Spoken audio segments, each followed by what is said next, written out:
You're listening to Soap Dirt, the latest in television entertainment news. Hey, Y&R fans, I've got your early weekly spoilers for September 16th through the 20th. Sharon is on the attack, and Billy really needs some help. It's Belinda from Soap Dirt, and as we always do on Early Edition Day, we start by talking what's happening the rest of this week just to set up the spoilers for next week.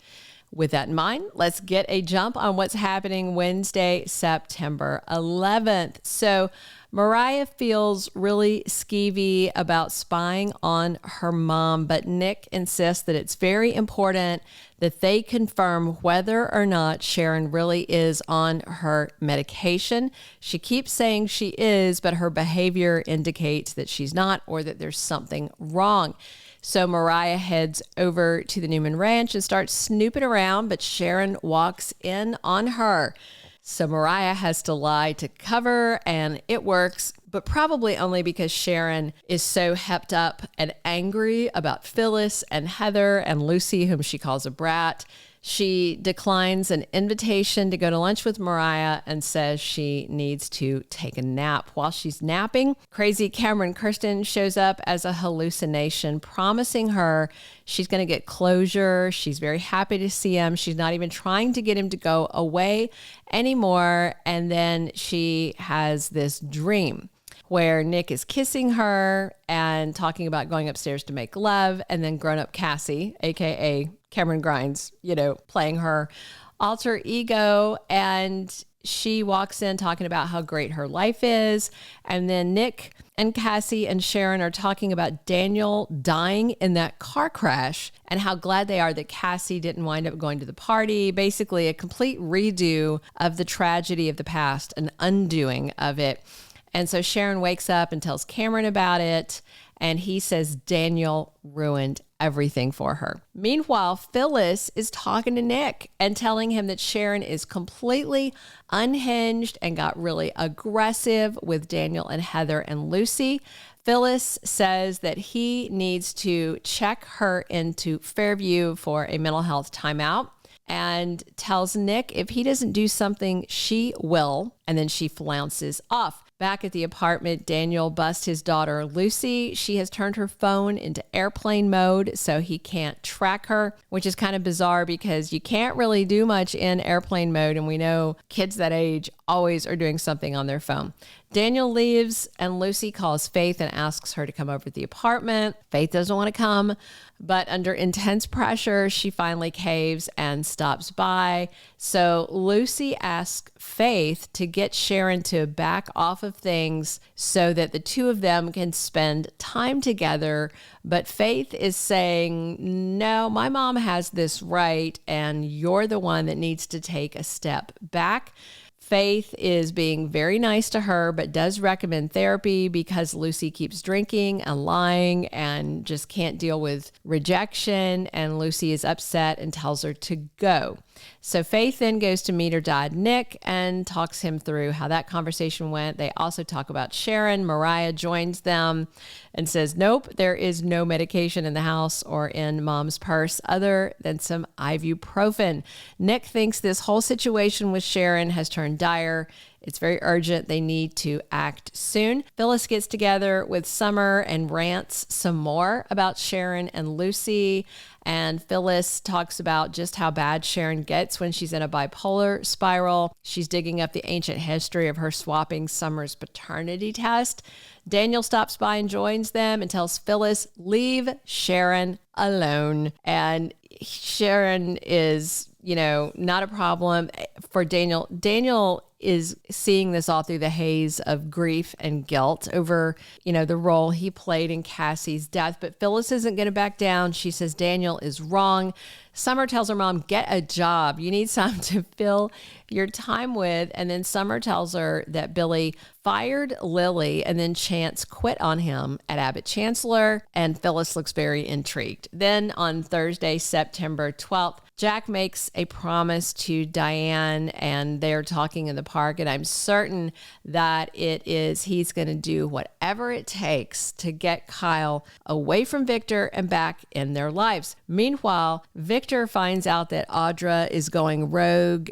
I don't know if she's doing something else, but Kyle got the feeling that she told Nick about Victor's involvement in Glissade. And remember, he did run and tattle on her to Victor. And a strange confrontation of Victoria versus Lily. It's got to be about Billy, right? I mean, what the heck do these two have in common to argue over? And Cole Howard should be back in this episode or one coming up soon, because J. Eddie Peck is back as he and Victoria heat up that romance from the past. Friday, September 13th, Audra wants payback on Kyle. Clearly something has gone on with her and Victor at this point, and boy, is she mad. And speaking of mad, that's what Victor makes Diane when he provokes her. He's pushing her buttons, and we all know it's about Kyle.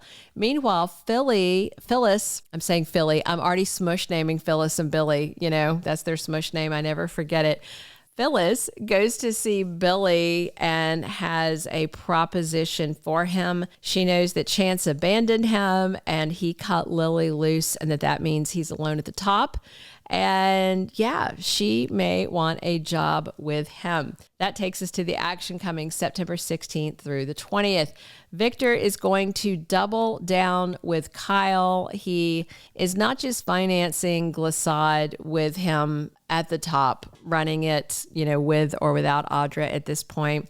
Victor is going to start actively mentoring Kyle and drawing him closer. This is more than just him wanting revenge on Jack for the Nikki incident, which Jack didn't hurt Nikki. Jack helped Nikki. So Victor is just acting out.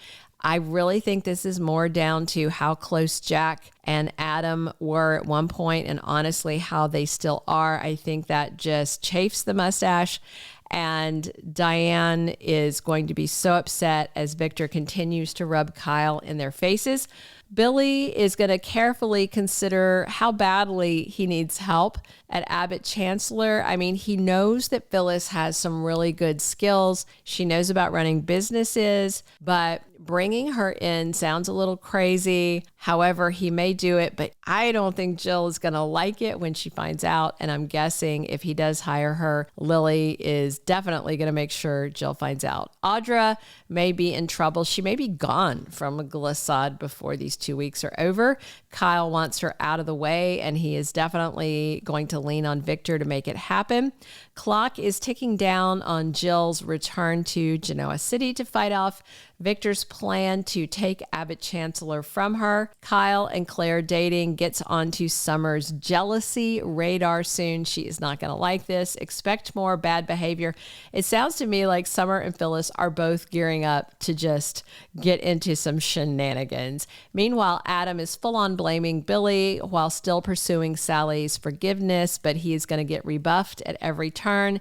Chelsea also wants forgiveness and presses Billy, and she is working to reassure Connor none of this is his fault, but I don't think Billy is going to crack either. And we will have more scenes soon of Sally and Billy talking and commiserating. Sharon's mental health spiral intensifies. She is dreaming of Daniel being dead, and it looks like she might try and make it a reality, perhaps being confused, in her mind, because she's in this spiral that if Daniel dies, maybe somehow Cassie will no longer be dead. There's some very tangled stuff going on in her head. And Nick, Mariah, and Faith try and intervene, but Sharon is not going to go to Fairview and get help voluntarily. They may have to do it involuntarily. We'll see how it goes. Those are all of our early spoilers. Please drop your comments. Please subscribe, and please come back soon. It's Belinda from Soap Dirt, and of course, I'm talking Young and the Restless with you 7 days a week. Thank you for being a loyal listener. Follow us wherever you get your podcast, because you don't want to miss the next episode. Soap Dirt is on all the major podcast platforms, including Apple Podcast, Spotify, iHeartRadio, and more.